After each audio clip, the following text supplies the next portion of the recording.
Shape Architects is led by principals Steve Scribner and Morgan Law. They focus on creating high-performance, site-connected buildings across the Mountain West. Superbloom is a landscape architecture studio led by principals Stacy Passmore and Diane Lipovsky.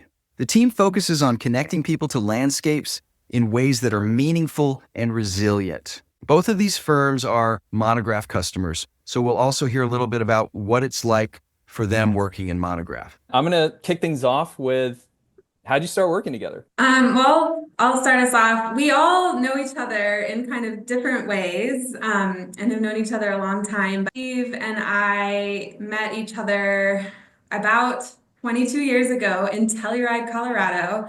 A super teeny tiny town, and we were working for the same architect together. I was the office manager. He was doing architectural design. So Steve and I have worked together before, and then over the years, we actually got married.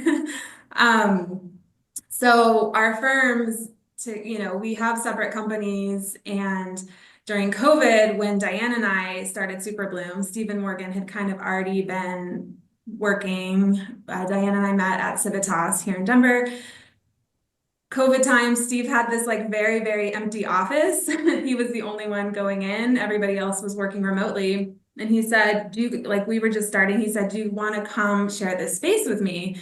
And so Diane and I, just the two of us and Steve, were kind of working in this enormous space for a little while. And so that's kind of how things evolved. But now we both have, I think we're about teams of 10. So kind of outgrew that space and decided to move into a new office space together, and have, as you mentioned, had some great opportunities to collaborate together on projects and kind of pursued projects together as well at different times. I think one thing that's cool is that when we were together in the old office, 900 square feet, and as we grew, it started to get crowded.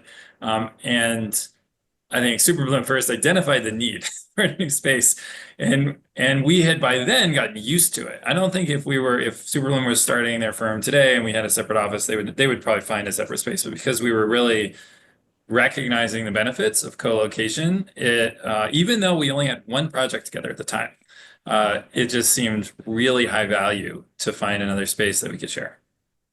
Yeah, that's really interesting, that background as the office manager too.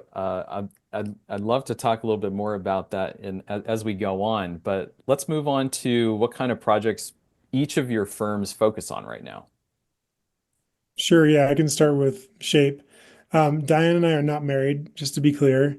But we both have curly hair. Yeah, we both have curly hair, which is cool. But yeah, like Stacy said, we've kind of all known each other through various avenues for a long time. So it's been really cool, continued collaboration. But for Shape, yeah, we started about 10 years ago or 8 years ago, I guess. And we started small, doing small stuff. We've grown throughout the years. And so the kind of sustainability thread has always kind of gone through our work, and the projects have gotten bigger and more complicated, but we like to think that's still what gets everybody out of bed in the morning into the office. So it ranges from single family, multifamily, some mixed use projects, largely in Colorado, but we have work in Utah and Washington State as well. And Superbloom, we started 4 years ago, or 4.5 years ago, in those dark COVID times. And we work on a range of projects. I'd say maybe half of our work is sort of more parks, open space, trails, but we do a lot of master planning and vision planning for parks and open spaces. We're doing some work on kind of resiliency planning, especially for kind of institutional clients who are looking to plan for climate change. We're doing some work currently on updating landscape zoning code. We do a little bit of residential. Yeah, so you kind of run the gamut of all the landscape types. And just so people can kind of picture their firm in relation to both of yours, how many projects are you kind of working at any given time and maybe like completing in a year? Yeah, that's a good question. I just looked at our active job folder, and there's 60 projects in there. And I think about 2/3 of those are like really active. So we have eight architects in the office, and they're pretty scattered throughout those folks. I did not look at our active jobs folder, but I would say maybe we're more like 25 or 30, and probably similar, 2/3 or 3/4 very active. Okay, so how about when you're actually in these projects, how do you structure them? Not everybody, not every architect has worked very closely with a landscape architect. So I think folks are curious to understand what might be different. And then, vice versa. What is it like on the architecture project side? So phase structures, how many folks on the team, key deliverables in that process. Is it always the same across every project, or is there some pattern between like this kind of project versus that project? How those structure out? Sure, I can start with that. I would say that, we really go after and value landscape-based work. I know that doesn't talk about how we structure our projects, but I think that's something unique to us here in Colorado is that a lot of times the outdoors is nicer than the indoors, versus place like Boston or Portland, Oregon, which has beautiful architecture, but it maybe has some kind of more challenging seasons. And that's another reason why we love working with Superbloom is because a lot of times we're pretty aligned that we feel like the landscape does come first before the building. So that's a quick aside. But in terms of how we structure our projects, they're kind of all over the place. We have a lot of residential projects, single family. Those are usually just we bill per hour, so we provide estimates at a percent of construction cost and bill accordingly. A lot of times that's either Steve or myself, and then typically one other person as acting one other architect in the office as kind of the project manager. And occasionally we do have a couple, newer designers that kind of help in and fill in where needed. And that kind of goes up to some fairly complicated projects where we have, a whole slew of consultants. Again, with these more high performance buildings, there's lots of specialists. So the teams get a lot bigger externally, but internally, I would say, again, it's usually like, Steve and then that one architect in our office, and then one or two people kind of helping out, filling in. So internally, our teams still stay pretty small, but generally, very collaborative with our clients and owners. Lots of in-person meetings. Especially love having meetings with Superbloom as well in our office, and working screen shares, working meetings, keeping it pretty fluid, and in terms of the process. Yeah, and for Superbloom, I think our projects compared to Shape tend to be larger, and each one is probably slightly more its own beast. I think we kind of specialize in taking on kind of unique and complex and custom projects. So, we probably have different phases for every project, more or less. I mean, once we get into some of the technical documentation, it becomes more standardized and aligned with probably the architect's phasing. So, it depends on if we're like a sub to an architect where we would inherit their phase and, project structure, or if we're the prime working with the client to kind of lay out what that process should be. And I think that's something that people really value about working with us, and is something that's actually been amazing about Monograph, is because we can create these custom phases and we can evaluate them versus it being like an exception or having to like fit our work into kind of like a standard structure. So that allows us to, we also respond to a lot of RFPs. And so we're also then like inheriting a phase structure that's been outlined by the client. So we really like having that flexibility. And I think also just in terms of our team and how we work, I think we tend to kind of work as a whole office on projects often, again, because some of our projects are bigger. So we may bring in people with like special skills or expertise at different phases along the line to really add that to the project. Yeah, it works really Oh, well. very interesting. We just kind of took a project-oriented view of structure. How about a time-based view of structure, like your day, week, month. Do you have some patterns that you've structured in as firm owners as far as how to get a handle on all this complexity?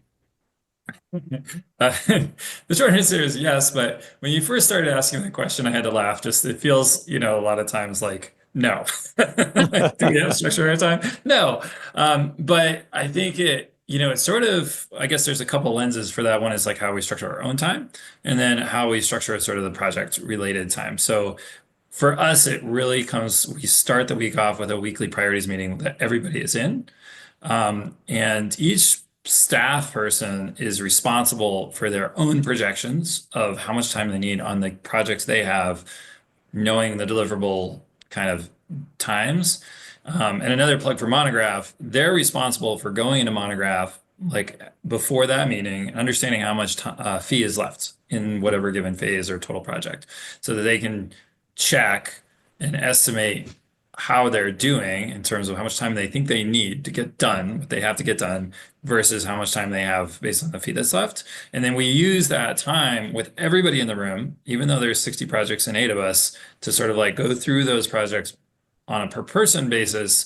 And it's a chance to like negotiate over what thing is a priority over another thing, and then also for people to help out, and it happens a lot. We want everyone in the office to be aware of what's happening on every project. It's like a little bit of like a waste of time for people that aren't working on a given project, but they may have insights, or they may be able to say like, well, next week I'm actually going to have a window and I'll help you on that. And so we can kind of shift those deadlines around. So that really helps us with the sort of overall structure related to projects. And then related to our own time, I think we kind of start with those client meetings. Again, with that many projects, we can't push them off forever. So we end up with like sort of regular intervals of client meetings depending on the phase. And sometimes it's sort of maybe more of like a consultant recurring meeting, and the one-offs. And then whatever remains of the time, we structure a lot of our practice sort of like desk crit style. So each project manager has authorship over every single phase. But we'll go sit down or stand up and sort of like workshop whatever issues or design challenges are coming up. And so that tends to sort of like fill in the gaps in the schedule. And a lot of times we'll be like, oh, this week doesn't look too bad on Monday. And everyone starts scheduling like their meetings with Morgan or I. And by the end of the week, we're meetings all the time. But it does tend to be pretty effective on keeping us sort of on track. I think we're not super dissimilar. I think, every Monday the whole team meets. We use Google. So we have a Google sheet going with all the projects, and we just, project it out for the year. What are the major milestones? And we'll just go through that week and say, project 1, 7, 20, and 30, we have big things coming up. We use the Monograph for staffing to allocate hours. Usually Stacy will do that, or one other woman in the office. And so it sounds like you have your team input their own time. We input the time for them. And they're supposed to tell us if they think that there's not enough time allocated or too much time. And then, so the other thing we'll do is we'll meet monthly, the project managers, and Stacy and I will meet monthly to kind of try to project the next month in terms of kind of basic staffing. And do we think we have enough time or team available for all the upcoming anticipated deadlines? Do we need to try to shift deadlines on, which project would be more flexible? Because, week, 18 looks pretty bad. And I think that's been working pretty well for us. I think it's been a process for us to get to what works, and, how much of staffing time is about just this 1 week versus the rest of the month. That's great. I just want to add one thing to that, which is like when we were talking before about how do you know when you can start a new project or something like that? Like what Diane just described was like our kind of solution to that, because we were finding we were ending up with like multiple deadlines happening at the same time and not really knowing whether we could like agree to things that were like far out in the future. And so it has helped like immensely to be able to lay it out like that. Do you structure out your client interactions? You're, going out to the site to meet them, or are you having them come into the office? When project inquiries are coming in, is it just kind of as it happens? Just kind of curious how if you have kind of a model, or it's just kind of, every week's different. We have clients all over the state, and as Morgan said, the region. So it's like very variable. But we always try to start with in person. We just like, it's so helpful, whether it's and the most helpful thing kicking off a project is at the site. We do have a decent amount of our clients that are not in Denver. We can still have folks come. They may live in Denver or pass through Denver, so we can still meet in the office in person. We just find it especially critical at the beginning to kind of establish that trust and connection, and you can have just much more nuanced conversation. So having said that, it tends to be for our most active projects, especially in the earlier phases and in construction, a recurring meeting that's usually biweekly. That is quite often virtual. And we're obviously extremely fluid. We can be hybrid as well, partially virtual, partially in person. It tends to be pretty effective. But again, it's kind of kicking off with the drawing things on paper in person is critical. Yeah, I could add to that for shape. Yeah, it's a junk show here, Chris, honestly. It's just a total junk show. Yeah, it's something we're working on. We're trying to become adults. And I think we've gotten better at it every year, but I would echo what Steve said. Being on site is super critical early on, and of course through, once things happen on the site. And I'm located up here in Leadville, which is about an hour and a half from our office in Denver.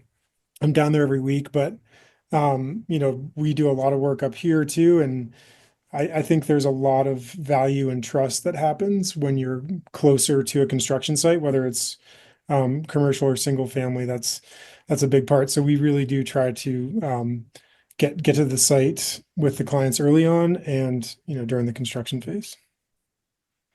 I would echo what they said, Shapes has said about getting involved in person and meeting in person as much as possible early on. I think Stacy and I really try to customize the interactions with the clients based on, we really try to get to know them in the beginning so that we can tailor that process to not just, I think what I'm trying to say is, certain people have preferred learning styles, preferred ways of interacting, and we try to glean that from them in the initial contact so that we can tailor how we're going to make this project sing for them and how they're going to be able to be involved in the best way that works for them too.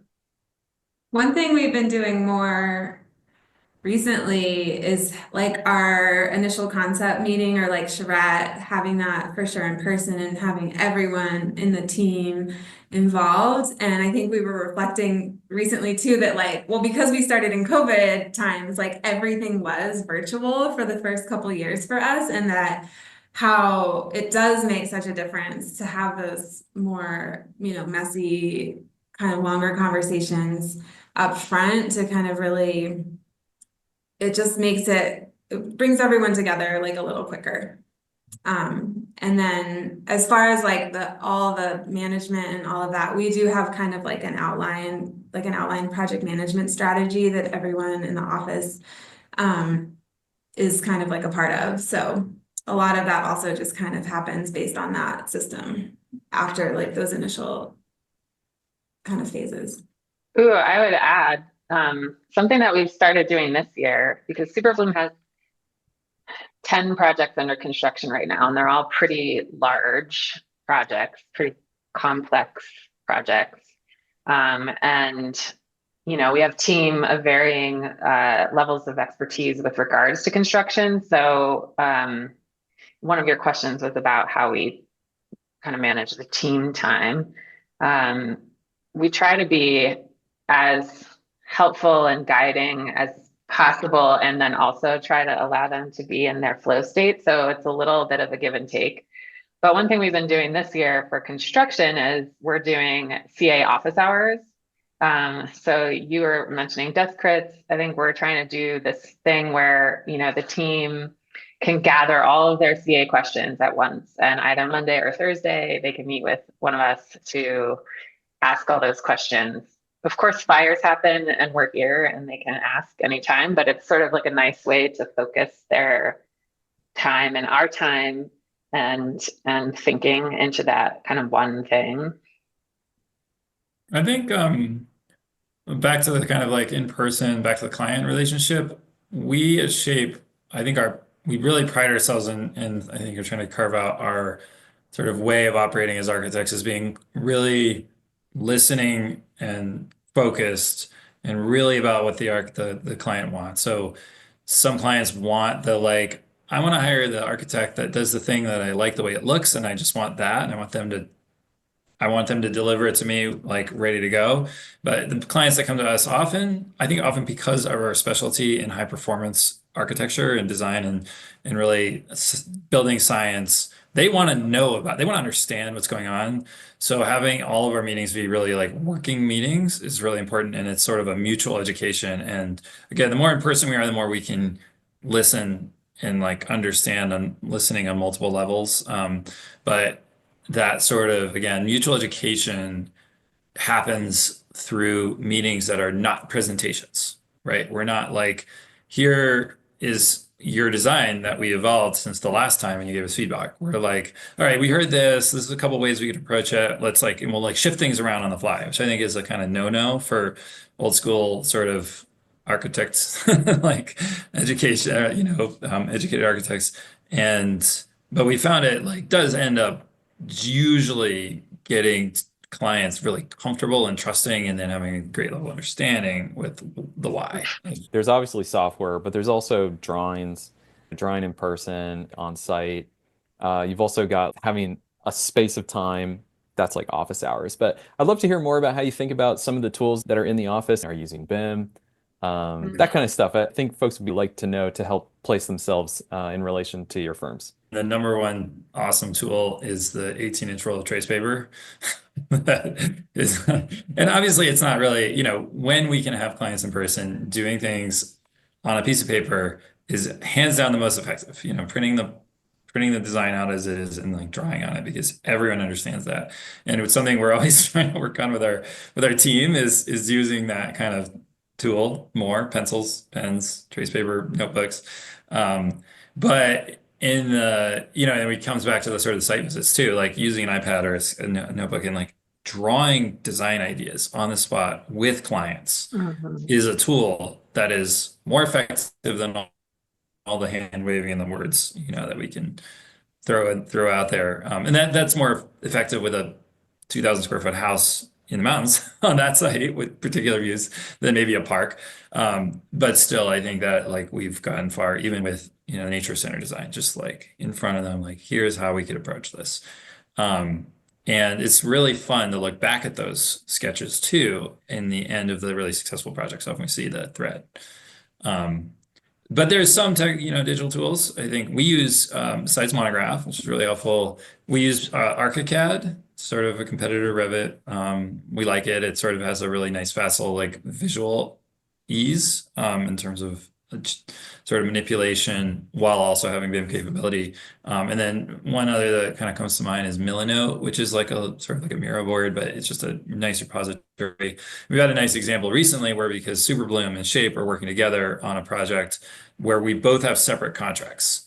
And the clients actually came to us and they want a house on this like large property. And we kind of were like, you need Superbloom because you have all these aspirations that are not house related. And we actually need to address those first. So we've pushed back. We haven't started the house design, but we've worked together with Superbloom so far on the sort of like site ideation and sort of zoning, and mostly Superbloom's done the heavy lifting, but it's been great having this common platform, Milanote, where we can all kind of put our stuff, and it removes that weird lack of hierarchy for us having separate, who's going to send the email to the client? Like, well, put it on Milanote. We have the current information, you have the current information, and the client has it. And somebody, it doesn't matter who emails them. So those are just a few examples to start.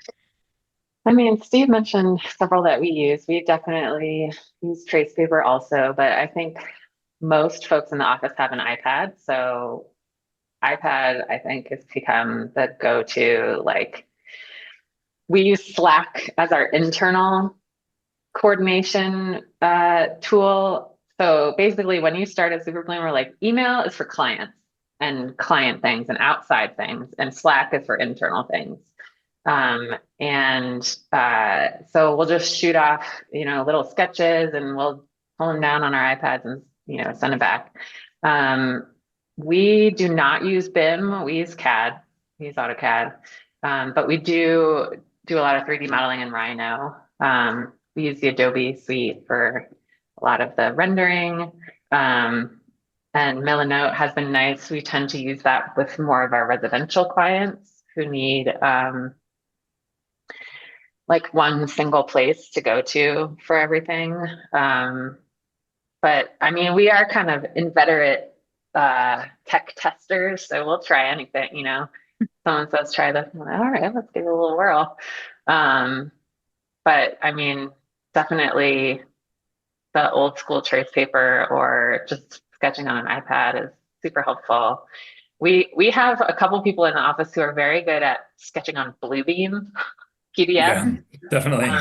Actually remarkably good looking sketches on them. But I would say the tools we use the most are Bluebeam, Slack, CAD, Rhino, Adobe. One And in thing terms of actually, our- cool. I was gonna say, in terms of our collaboration with Shape too, we have shared Slack channels. I was gonna So, say. and maybe you're gonna say that, yeah. Yeah. So that's just like also adds to the communication and the sense of like collaboration. We'll should do be like if Superbloom is doing a park, we'll have a park channel for our internal team, and then we'll have Park Shaper Bloom as our Slack channel. I mean, we should be clear that that is what I was going to say too. The Slack has been really, really, really useful for that. We should be clear that Shape hires other landscape architects, and Superbloom works with tons of other architects. And there's no like, we keep it really professional. So there's no like cross thing if Superbloom's working with somebody else. Like it's better for all of us, for everyone's, for us to have our separate sort of relationships. But the shared Slack threads are really useful for, such and such park. Yeah, that Or we and could be like, how much would a bathroom be to build per square foot? We could just like Slack them and they'll be like, X number of dollars. And we can get like information about architecture that may not be even on a project they're working on. all the But time. it's Yeah. helpful to us. Or vice versa. They'll be like, oh, Superbloom, like you're walking by my desk. Like what plant should, like sometimes you guys almost like do very like simple planting plans for things. Yeah, a lot of times Like, our what plant should we put here? Yeah. a lot of times our I'm clients sure don't Steve that want to hire. Stacy's that at home too. Will you please come like sketch this like front lawn for this person who doesn't want to hire a landscape architect? We've set some good, foundation, but the really big question of this episode is how should architects and landscape architects work together more intentionally? Yeah, I could start on this one. I think the main difference for us is, really wanting landscape architects in general, but especially Superbloom at the table in the beginning. One, because of our value and emphasis on the site and the land and trying to be good stewards, but also just really valuing their design sense. And having gone through a few projects, we see the benefits of the collaboration, on the overall project, but also just on the building itself. So that I think is probably one of the most critical things for us is like, and we don't get to do it very often, but when we do, it's really exciting to be able to have all of us or two, one of each of us at the table from the beginning, having those conversations because the projects are always hands down better. as an example, I think Steve and Diane are going to talk more about this, one of our main collaborations, but we have kind of gone after projects together um, with this kind of idea that it's like an equal partnership and that there's very little ego and who the best idea wins. And um, we've got a pretty good track record. There's only so many projects out there that are looking for that approach, but the ones that we've gone after, we've been pretty successful because I think we value and respect each other. The clients can appreciate that and understand that, and I think it's reflected in the work on those projects. Yeah, I think that the idea of like interdisciplinary design is also really relevant in these collaborations because even though we are trained in different disciplines like landscape architecture or architecture, we are all also designers and have the ability to weigh in on things that, like Steve can maybe come and weigh in on grading, or like we can weigh in on architecture. And so what that does is it means we're always looking for like what's the best solution, not like what can I do as a landscape architect or an architect. Because sometimes we also, like Steve mentioned the story about someone coming to them for a building and being like, actually, you need like a landscape plan. And that's also happened in our situations too. We've had a project and then we kind of realize, oh, we need architecture here. And, we can kind of like shepherd the architectural element and bring in an architect, and, how those things interface together is very fluid a lot of the times. And, doesn't mean like Superbloom is only going to weigh in on a plant or, just because that's maybe like the label that we have as professionals. And I think like, working with Shape, like they really value that kind of, interdisciplinary mindset. And so I think it's led to like the projects being better designed, and, we can both add a lot of value to that. I think it's something that's more general, right, than just Superbloom working with Shape, right? It's the case that with consultants generally, the earlier we can be collaborating it's like a value alignment, and it's really understanding what are the priorities, whether it's budget or form, or like if a structural engineer can understand right from the beginning that we want a certain type of look, but we aren't gonna actually be able to on this project push to have like a floating cantilevered crazy corner. Like, how can they then bring their expertise, or even with like sustainability, thermal bridging is like a major issue. That's when you have like structural components coming sort of through the envelope from cold to warm, and structural engineers are controlling that to a large degree, and having them understand from the very beginning what those goals are really changes the outcome a lot. Or just like we might miss something that might be like, hey, this is why I did this, or we might just have to say like, oh, remember the thermal vision, they'll come with this another solution. And I think part of that is consultants recognizing that we're not going to bite their heads off because they suggested a different idea than was ours. And like we Shape, we're like trying not to, we're not, our ego is not part of the design process. So having, like a very wild card different idea because Stacy or Diane send a precedent because they're like way better at finding precedents than we are, or a structural engineer being like, why don't you do it this other way? And it'll look totally different is like, we want that, and I think that's how architects and engineers should work together, but is it takes a level of trust and confidence to get there. I think you kind of started, Chris.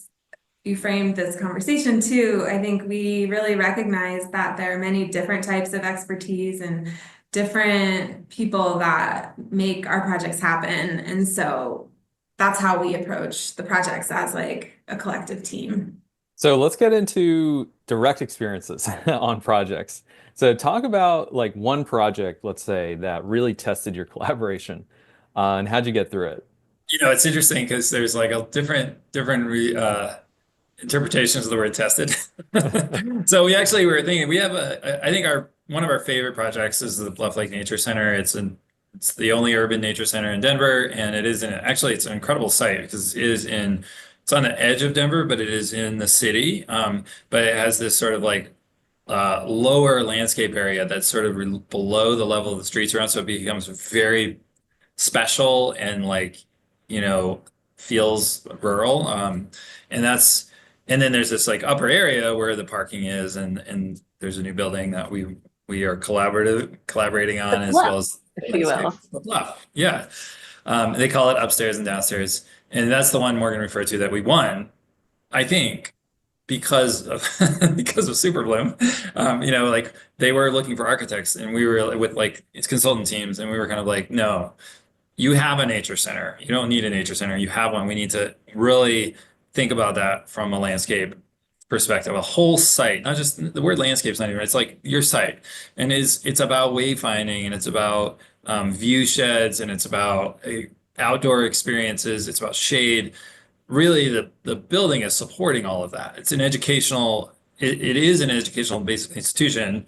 They have summer camps, they have field trips, and what's lacking for that a building can support, but really not, you know, it's in the very fundamental premise of the design is how can we make access better from the top to the bottom, and how can we control access in a way that there's more communication and easier, like, you know, control against dogs and bikes and things that, you know, and information giving. And so right from the beginning, it was like very much Superbloom / shape trying to solve that site problem. And that the whole building design came out of that 100%. And it was a really the test though was we are like this project is so mission aligned for both of us that I think we all wanted to go all in, and we have. And I think that has, and we started that project before Monograph, I think, before we started using Monograph, if I remember that right. But we definitely saw some budget overruns on our internal, you know, work. But I think, ooh, there's a quiz, there's a poll. But I think the other challenge or test is, you know, because maybe, you know, a client will often come to either us or Shape or whoever and sort of have in their mind a budget that they want to spend on the thing that they had in their mind. And maybe we collectively come up with a design that is more expansive than that, like, because, you know, and it's better and it's the right thing to do, but maybe they didn't plan for that. And so I think trying to find creative ways to get back to their values and the principles for their project and get them the most that they can for what they have. And if there are pieces that need to be phased in, working through that together. And I think, you know, we are designers and we can come up with really cool ideas. And I think we're also creative problem solvers, and we solve them better together, actually. I mean, I think it probably helps that we're in the same space in this case, because there was never any like totally accurate that, well, one, we've all gone over budget, but that the project budget was challenged in some things by like externalities, like the lack of the sewer, or the specific conditions of the city sewer, just like add $1 million. But those issues, you know, it created a very obvious place for there to be tension where we're like, well, the site's taking away from the building, or the building's taking away from the site budget, straight up. But I think because we were all part of the original, like literally every single conversation, part of why Superbloom's over budget is they were in conversations they would normally be in, and that took time, but that there was always a very deep understanding of like, okay, this is nobody's fault. This is not like you guys over designing this or those guys, you know, like, so that kind of almost helped us on the building side. You know, we were able to find like almost 20% savings just through the form and size of space. In fact, one of the solutions was to put part of the lobby outside. So, I don't know if it hasn't like quote tested our collaboration as much as been sort of like that was the test, and it came through with a really almost stronger kind of respect and relationship. But it Yeah. certainly is a case where if we did kind of done a traditional situation where we design a building and then we're like, all right, let's hire get the landscape architects going, shrub it up, and then there was like budget issues, we'd just be like, well, let's cut those shrubs. At the But landscape, that was yeah. just completely not the approach. I think it goes back to, in part, I think this is part of an earlier question, is when you involve your teammates earlier, they really, you work with a client, you try to understand what their values are and you establish principles together for the project. And when you're part of that conversation, whether you're the structural engineer, you're the landscape architect or the architect or whomever, it is like informing your choices. Whereas if you wait until later, it's harder to like design with that same level of intention and attention to what the client really needs or what the site really needs or what the project really needs. And I That's- mean, I want to add to that for this particular project, the structural engineer and the civil, especially the civil engineer and the mechanical engineer have been part of those underlying, like part of the conversations that set up the values, priorities, and have been incredible. Like really, really, really challenging civil situation from the path down to the lower level and to the stormwater situation. I'm like very proud of the fact that everybody's really invested and has, gone to the next level to do everything possible to keep it as budget conscious but still meeting those design aspirations. What's been the most unexpected thing that's come up that has actually helped you collaborate a lot better? We have a kitchen that we share. Surprise! Yeah. Yeah, I would agree with that. I was, it's dumb, but it's like the water cooler thing, right? Where you like walk into the kitchen and there's like a Superbloom person and a shape person like talking about one of their projects. They're not collaborating on a project, but they're like sharing what they're working on with the other person, and the other person is like engaged in asking questions. They're like, "Oh, I heard about that."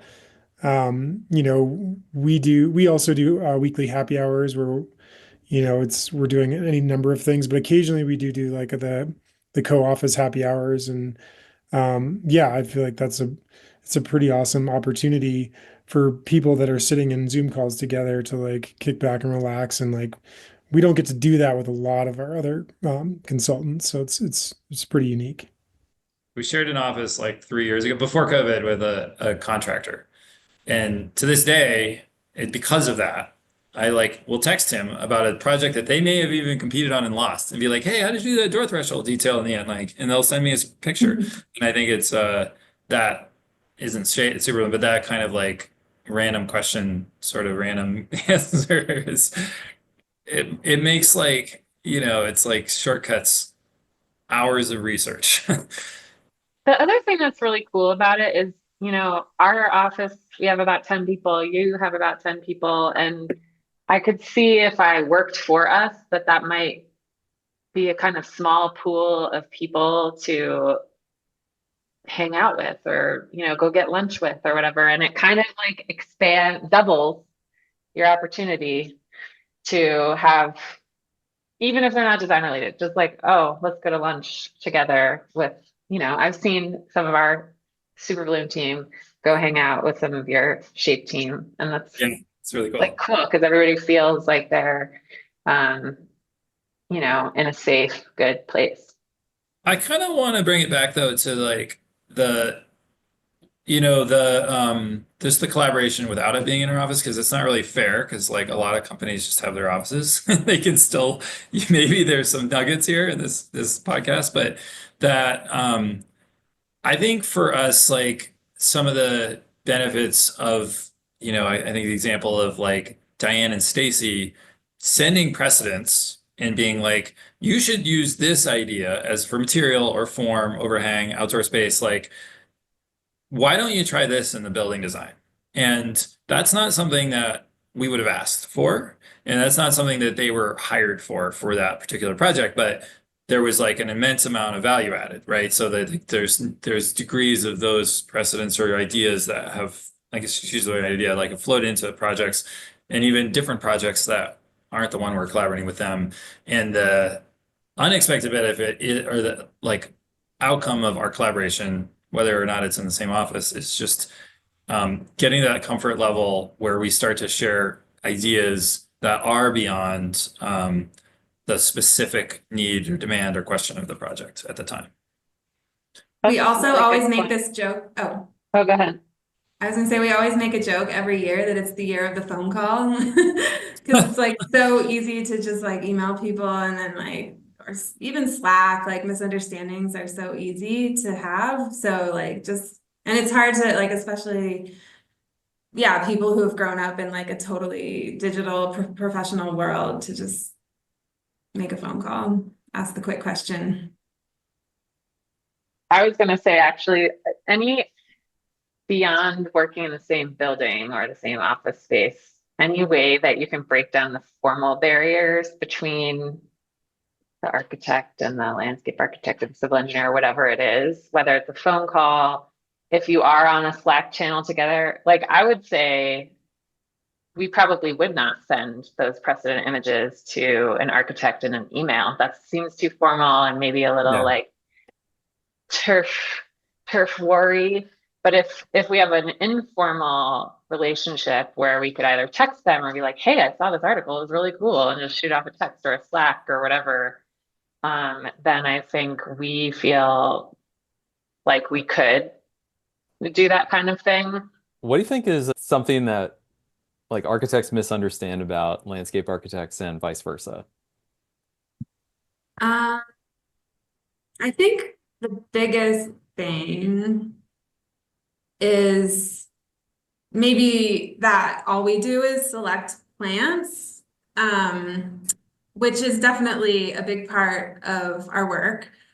But I think that just the nature of landscape, especially in urban environments, I would say 75% of our time and what we're doing is actually this very conversation, like leading projects, coordinating with complex teams of experts who are contributing their knowledge around like underground things that people may never even see, like the soil or the utilities or the storm drains and the paving and like how all of that interacts, or even the kind of larger scale programming and spatial elements of a project. So like, even though landscape is planting and living material, I think a lot of what we do is much more complex than that. And that's also in our practice, like the thing that we really bring value as like a team member, I think, because we do have like lots of different folks in the office who have experience with like very complicated projects. Yeah, I think architects, we tend to underestimate the breadth and depth of what landscape architects do, just from the scale. Like landscape architects are the real urban designers, like in master planners, and that we're like a lot of times I think architects wouldn't bring in a landscape architect to be a master planner on their project. And yet at least Superbloom does it like vastly better than we do. So Well, is Populous Hotel, which we worked on with Studio Gang. We were brought in to design the green roof, and the things that you see are things that we designed, but again, like probably 70 or 80% of the time we spent on that project is invisible because it goes into creating this incredibly seamless streetscape experience, which is very, very precise and like matches the level of design of the building, and also involved a lot of permitting and coordination with the engineers on the project as well. What's a way that you used to work that you'd never go back to? Are we old enough for that question? I am, so I can go first, I guess. Um, yeah, certainly, I think from a software standpoint, anything that's not BIM, which luckily that's the trend and that's, so that's the way to go. But, yeah, we least at Shape, we use that as a design tool, and it's kind of an extension of most of our hands. Whereas some of the other BIM programs or non-BIM programs out there, just they feel like more of a documentation tool, which is obviously a big part of what we do. But having that integrated as a design tool in our office where we're sharing models and jumping around and getting in people's models and keeping it messy in the beginning is, yeah, I think that's a pretty critical part of our process. Um, I guess I would give a little shout out to Monograph because we've used other softwares in the past and we maxed them out and then had the additional spreadsheet or whatever else. Where Monograph, it's been great using that in that for once we feel like we're kind of scratching the surface. We're only scratching the surface, and there's a lot more we can do with it. So that's been a first. And just the fact that it was designed, it came from architects is like really refreshing. And so we hope to see the continued development of the software kind of reflect our ongoing challenges. Yeah. Yeah, I think for us, we don't use BIM programs. Maybe we'll get to that, but I think, yeah, and we haven't been paid by Monograph, but we pay you.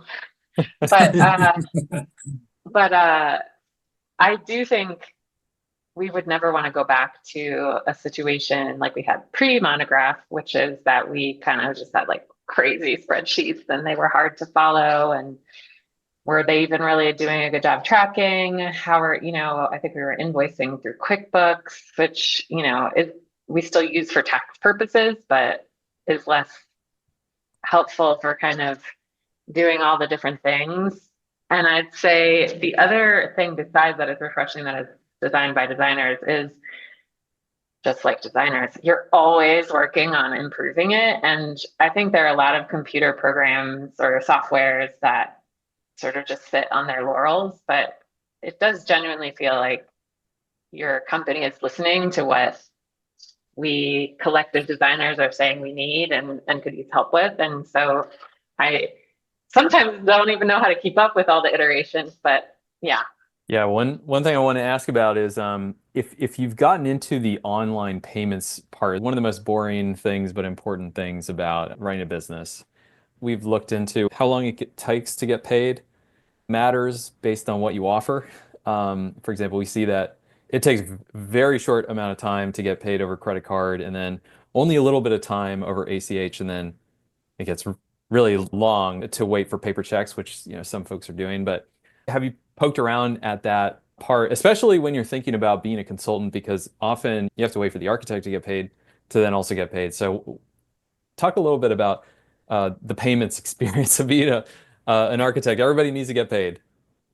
You That's actually definitely asked one. earlier, what do architects not understand about landscape architects? And sometimes they don't understand, not Shape, but sometimes they don't understand that when we send an invoice and then it takes them 6 months to get paid, that means it takes us 8 months to get paid, and that's not sustainable. Yeah.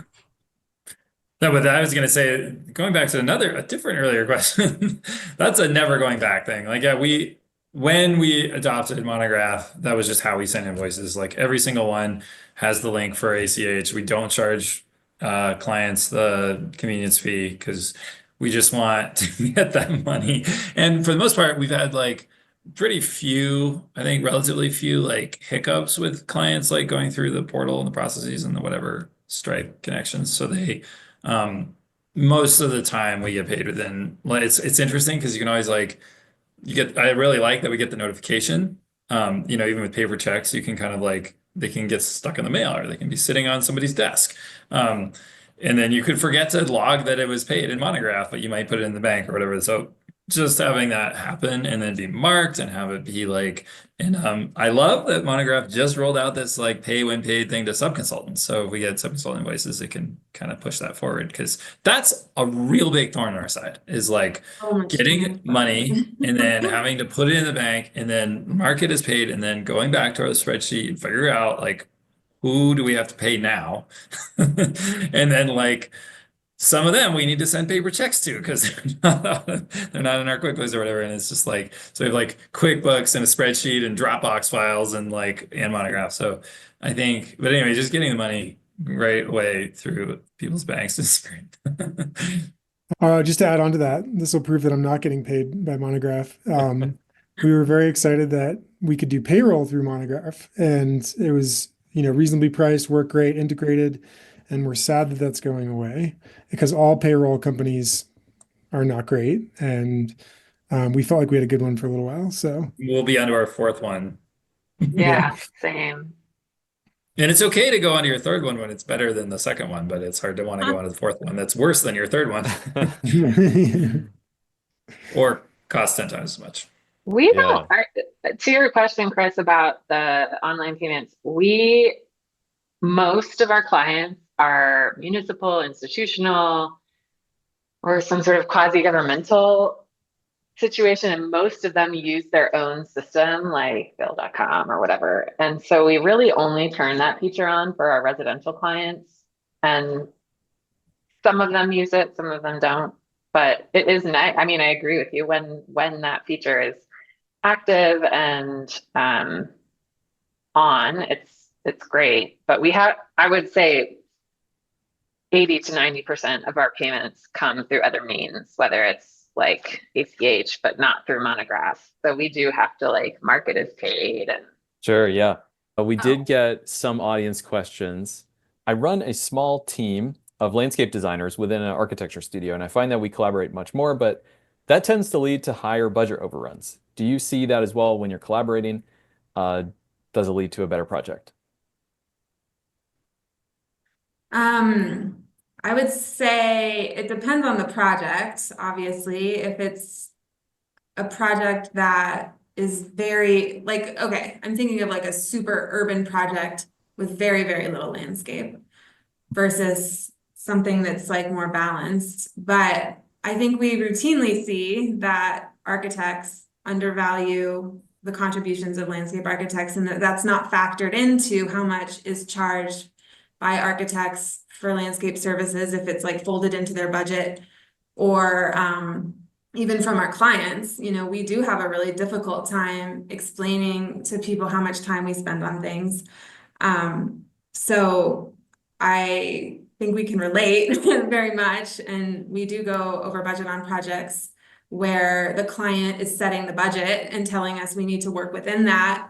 And because we have Monograph, we are able to look back at every project and say, actually, we do think it will take us this amount of time because we have the documentation. This is a similar project. I can show you right here. We spent this many hours because you made us go to weekly meetings, or whatever it is that is. It's usually the meeting time, but I think we have been able to tweak and kind of evolve our process as we move forward, because totally agree that meetings can become like a huge time sink and cause projects to go over budgets. But I think if you maybe try like analyzing those projects and how they went in the past and then using it to inform your pricing structure in the future, that's kind of how we've been trying to address that. I think that we do go over. So, all right, there's the idea that SD should cost this percent of the fee, and DD should cost this percent of the fee, and CD should be this.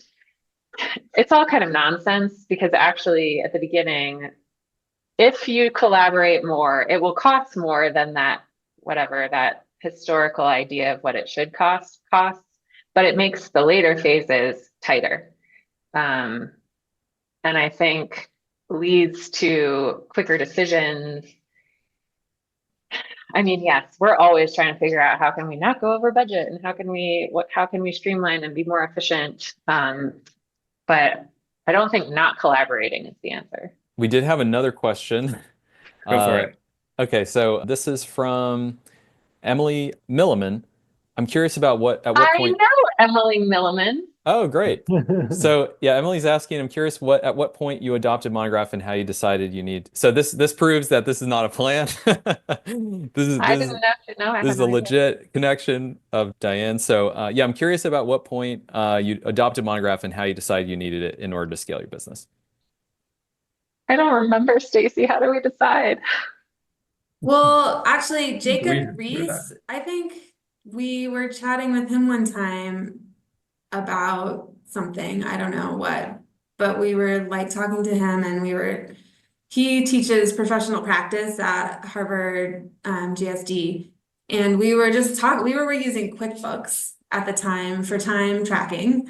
And we were really struggling.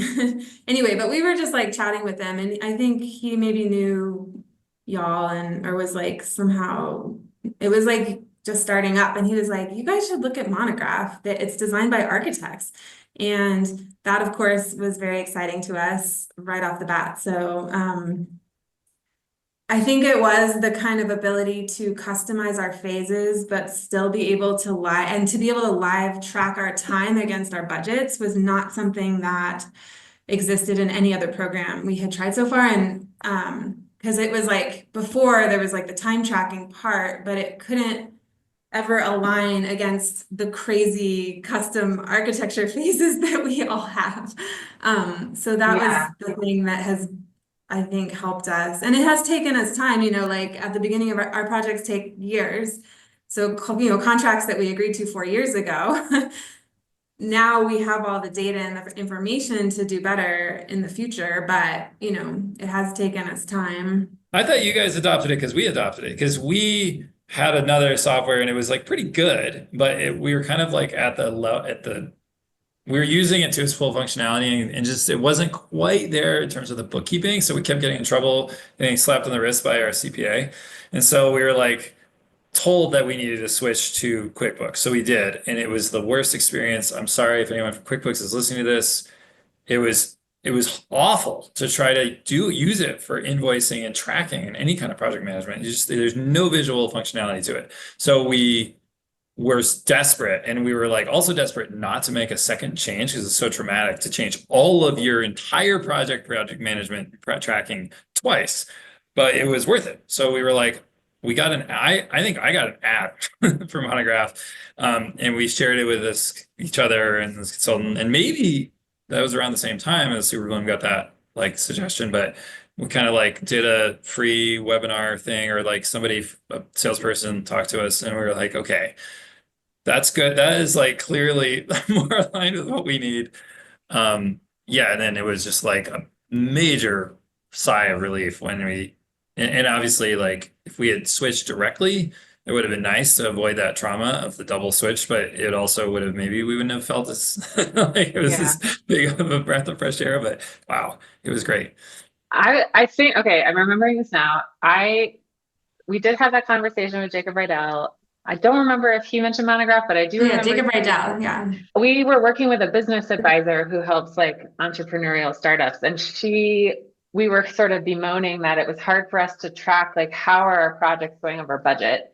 And she was really advocating for us to find a software solution that would give us data specifically so that we could track what we're spending our time on, and to be able to like have historical data basically, so that we can, like Stacey said, inform our future decision making.